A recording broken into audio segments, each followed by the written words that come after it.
అరెస్టులకు భయపడమని ఎన్ని అక్రమ కేసులు పెట్టినా ఎదుర్కొంటామని మాజీ మంత్రి కాకాని గోవర్ధన్ రెడ్డి అన్నారు. అక్రమ కేసులకు నిరసనగా నెల్లూరు జిల్లా ఎస్పీ కార్యాలయంలో జిల్లా అడిషనల్ ఎస్పీ సౌజన్యను కలిసి అక్రమ కేసులపై వినతి పత్రం సమర్పించారు.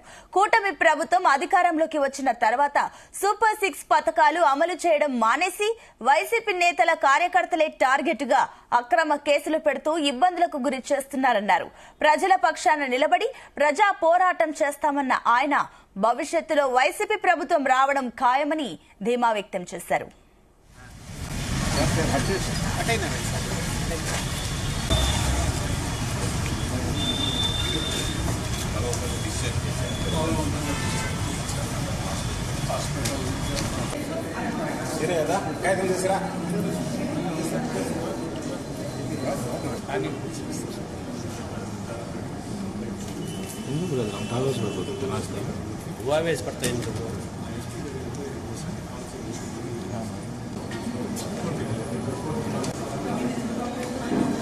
కూటమి ప్రభుత్వం అధికారంలోకి వచ్చిన తర్వాత వైఎస్ఆర్ కాంగ్రెస్ పార్టీ శ్రేణుల మీద రోజు రోజుకి దాడులు విస్తృతమవుతున్నాయి.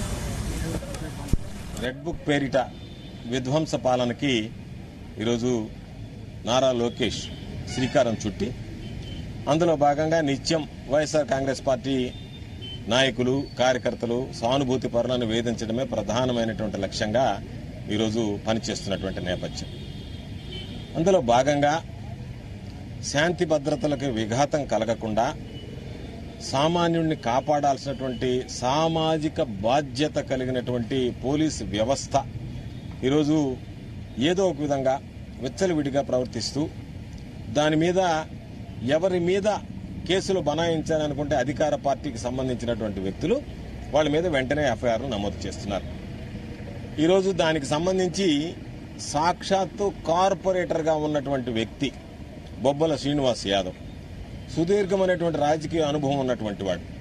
ఆయన మీద ఈరోజు ఎవరో వెళ్లి మాకు పర్మనెంట్ ఉద్యోగాలు ఇస్తామని చెప్పి డబ్బులు తీసుకున్నారు అని చెప్పని ఒక అభియోగం మోపడం జరిగింది. ఆయన దాని మీద ఇంతకుముందు ఎలక్ట్రిసిటీ విజిలెన్స్ వాళ్ళు దానికి సంబంధించి ఎంక్వైరీ చేశారు. వాళ్ళు ఒక రిపోర్ట్ ఇచ్చారు. ఆ రోజు కేసు గతంలో వచ్చినటువంటి కేసును పక్కన పెట్టారు. మరలా ఈరోజు ఆ కేసులో కావాలని